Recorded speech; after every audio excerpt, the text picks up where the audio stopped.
ये कहानी है दो नमूने दोस्तों की, लॉयड क्रिसमस और हैरी ड्यून की।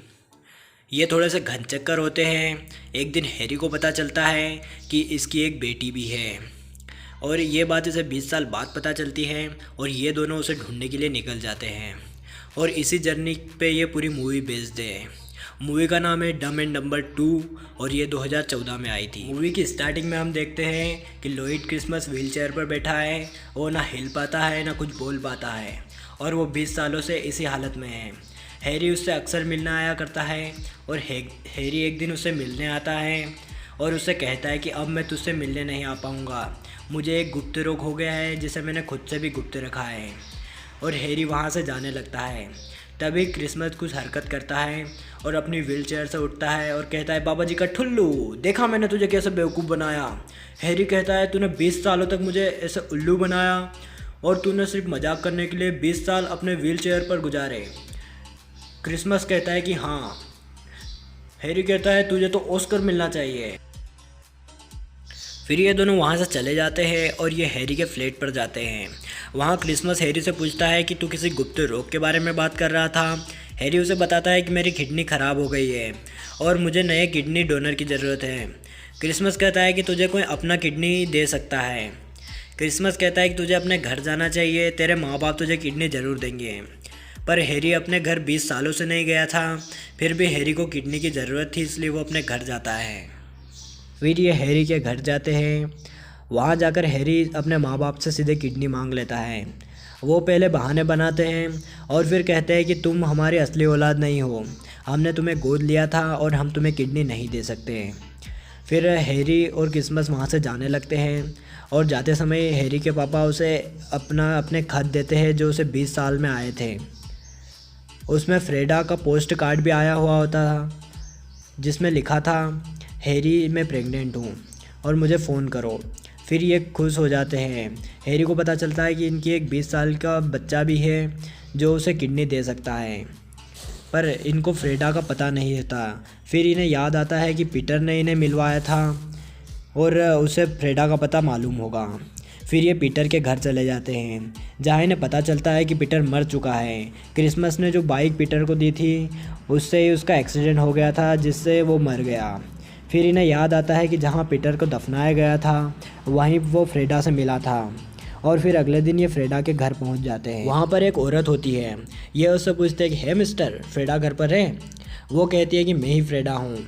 ये लोग उसकी बात नहीं मानते, कहते हैं कि फ्रेडा तो कमसिन कली थी और तुम तो एक गोदाम हो। और वो कहती है कि मैं ही फ्रेडा हूँ। तब ये कहते हैं कि फ्रेडा के पिछवाड़े पर एक स्माइली टैटू था, वो टैटू दिखाओ। फिर वो अपना टैटू दिखाती है और फिर ये लोग मान जाते हैं। फिर ये उससे उस बच्चे के बारे में पूछते हैं। वो कहती है कि मैंने उसे एक साइंटिस्ट को गोद दे दिया क्योंकि मैं उस टाइम बच्चे संभालने के लायक नहीं थी। वो एक लड़की थी, मैंने उससे बात करने की कोशिश भी की। मैंने उसे एक लेटर लिखा था पर उसने वो लेटर वापस कर दिया और उसमें लिखा था कि मुझे वापस कांटेक्ट करने की कोशिश मत करना। ये कहते हैं कि हम तुम्हारी मदद करेंगे और हम उससे बात करेंगे। फ्रेडा इन्हें उसकी फ़ोटो दिखाती है और इन्हें वो लेटर भी देती है जिस पे उसका एड्रेस लिखा होता है। फिर ये लोग फ्रेडा की कार और उस लेटर को लेकर वहाँ से निकल जाते हैं। ये नमूने पूरे दिन भर घूमने के बाद वहीं पर वापस आ जाते हैं और फ्रेडा के घर के बेल बजाते हैं। फ्रेडा उनसे कहती है कि अबे गधे की दुम, जो पीछे लिखा हुआ है वो यहीं का एड्रेस है, जो आगे लिखा हुआ है वो उसका एड्रेस है। और फिर ये दोनों उस एड्रेस के पीछे कार से वापस निकल जाते हैं। फिर हमें इनकी बेटी दिखाई जाती है, इसका नाम पेनी है और ये एक साइंस कॉन्सर्ट में जा रही है जहाँ पर इसे स्पीच देनी है क्योंकि इसके स्टेप फादर एक साइंटिस्ट है और उनकी तबीयत ख़राब है। वो इसे एक बॉक्स देते हैं और कहते हैं कि इसे डॉक्टर वोलकेट को देना। साइंटिस्ट की एक जवान वाइफ भी होती है, वो पूछती है कि इसमें क्या है। तब वो कहते हैं कि इसमें एक तोहफा है। फिर पेनी वहाँ से चली जाती है पर वो बॉक्स वहीं पर भूल जाती है। फिर हम देखते हैं कि बुड्ढे की जवान वाइफ बुड्ढे के खाने में कुछ मिला रही होती है। तब वहाँ पर इनका नौकर आता है। इन दोनों का अफेयर चल रहा होता है। वो कहता है कि ये बुड्ढे के इसमें सारा ही मिला दो और एक साथी उसे मार दो, मेरा भाई खुफिया आर्मी में वो सब संभाल लेगा। पर वो कहती कि सबको शक हो जाएगा और इसे थोड़ा थोड़ा करके मारेंगे। इसी की वजह से वो बुड्ढा अक्सर बीमार रहता था। तभी वहाँ पर हमारे चंगू मंगू आ जाते हैं। बुड्ढा उन्हें अंदर बुला लेता है। हैरी उससे कहता है कि मैं पेनी का रियल डैड हूँ। बुढ़ा ये सुनकर कहता है कि मैं पेनी को फ़ोन करता हूँ। ये सुनकर वो बहुत खुश होगी। अब वो कहते हैं कि शायद इतनी भी खुश नहीं होगी और उन्हें वो लेटर दिखाते हैं जिसे पेनी ने रिटर्न कर दिया था। बुढ़ा कहता है ये पुरानी बात है, पेनी को पता चलेगा कि तुम इतनी मेहनत करके यहाँ आए हो तो वो तुमसे ज़रूर बात करेगी। और वो पेनी को फ़ोन करते हैं, पर पेनी का फ़ोन वहीं पर बजता है और वो उन्हें वहाँ पर बॉक्स दिखाई देता है जिसे पेनी ले जाना भूल गई थी। बुढ़ा परेशान हो जाता है, कहता है कि ये तोहफ़ा वहाँ पहुँचना ज़रूरी था। शीला भाभी बोलती ये तो बस एक तोहफ़ा था। बुढ़ा कहता हाँ, पूरी मानव जाति के लिए एक तोहफ़ा ही है। नौकर कहता है कि ये तो लाखों का इन्वेंशन लगता है। बुढ़ा कहता है कि लाखों का नहीं, करोड़ों का। पर बुढ़ा सबको ये मुफ्त में देना चाहता है। शीला भाभी को ये बात अच्छी नहीं लगती। वो कहते हैं कि इसे कुरियर से भेज देते हैं। बुढ़ा कहता है कि इतना इम्पोर्टेंट इन्वेंशन हम कुरियर से नहीं भेज सकते हैं। शीला भाभी कहती है इन चंगू मंगू के हाथ से उन्हें पहुंचा देते हैं और इसी बहाने ये अपनी बेटी से भी मिल लेंगे। बुढ़ा कहता है हम इन नमूनों पे भरोसा नहीं कर सकते। शीला भाभी कहती है हम ट्रेविस को भी साथ में भेज देंगे। शीला भाभी का प्लान था कि रास्ते में वो कुरियर छीन लेना और करोड़ों का मालिक बन जाना। फिर ये तीनों साइंस प्रोग्राम के लिए निकल जाते हैं। ट्रेविस सोचता है कि इनको आसानी से बेवकूफ़ बना के रास्ते में वो बॉक्स इनसे छीन लेगा, पर हमारे चंगू मंगू उल्टा इसे ही बहुत ज़्यादा परेशान कर देते हैं। रास्ते में लॉयड सपना देखता है जिसमें वो पेनी को गुंडों से बचाता है और फिर उससे शादी करता है। लॉयड का दिल पेनी पे वो फ़ोटो देखकर ही आ चुका था।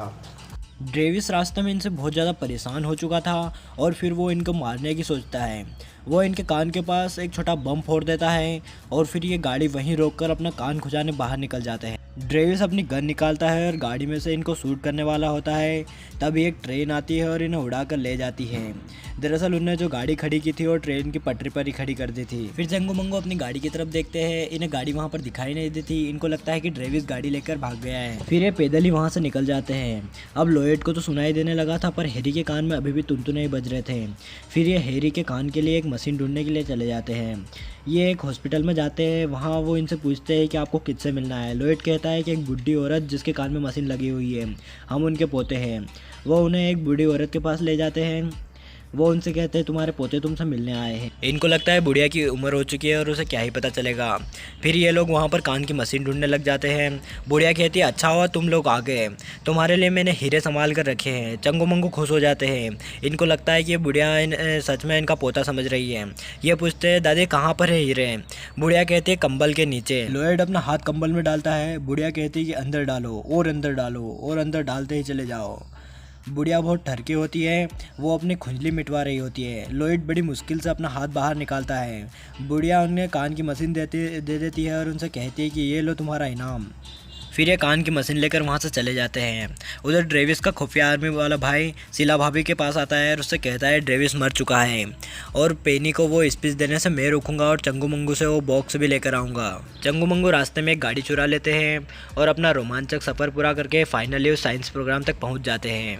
लॉयड पेनी की फ़ोटो लेकर वहाँ पर सबसे पूछता है कि कोई इसे जानता है। एक आदमी कहता है कि हाँ मैं पेनी को जानता हूँ और मैं पेनी का दोस्त हूँ और वो अभी अपनी स्पीच देने वाली है। लॉयड कहता है उसे कहना लॉयड और तुम्हारे डैड तुमसे मिलने आए हैं। खुफिया आर्मी वाला बंदा पेनी को मारने के लिए वहाँ पर जाता है। वो पेनी को मारने ही वाला होता है, तभी वहाँ पर दो लड़के आते हैं और वो पेनी से कहते हैं तुम्हारे डैड भी यहाँ पर आए हुए हैं। पेनी ये सुनकर खुश हो जाती है। पेनी को लगता है कि वो बुढ़ा पिंचलो यहाँ पर आया हुआ है। किसी तरह से वहाँ के मैनेजमेंट को भी ये बात पता चल जाती है कि डॉक्टर पिंचलो यहाँ पर आ रहे हैं। तो वो कहती है डॉक्टर पिंचलो यहाँ पर आ रहे हैं, वो तो अपना नोबेल पुरस्कार लेने के लिए भी नहीं गए थे। ये लोग बहुत खुश हो जाते हैं। उधर शीला भाभी भी खुफिया आर्मी वाले बंदे के साथ आ चुकी थी। वहाँ का एक साइंटिस्ट डॉक्टर पिंचलो को ढूंढता है। उसने कभी डॉक्टर पिंचलो को देखा नहीं होता है, पर उसे पता होता है कि वो कान में मशीन पहनता है। वहाँ पर हमारे हैरी क्रिसमस भी होते हैं। हैरी कहता है मेरी किडनी में दर्द हो रहा है और मेरा पेशाब लो आ रहा है। उस साइंटिस्ट को पिंचलो सुनाई देता है। वो हैरी के पास आता है और उसको पिंचलो समझता है। लियोट कहता है मैं इनका असिस्टेंट हूँ और वो भी उसके साथ जाता है। वो इन्हें एक ऑडिटोरियम में ले जाते हैं। वहाँ पर एक एस्ट्रोफिजिस्ट डार्क मैटर पर अपनी स्पीच दे रहा होता है। ये लोग बीच में उसका मजाक उड़ाते हैं। उसको पता चलता है कि ये डॉक्टर पिंचलो है, तो वो कहता है मैंने ये रिसर्च चुराई है, ये मेरी नहीं है, और वहाँ से रोते हुए निकल जाता है। फिर वहाँ के लोग लियोट को वहाँ से बाहर निकाल देते हैं। कहते हैं इनके पास अंदर आने के लिए टिकट नहीं है।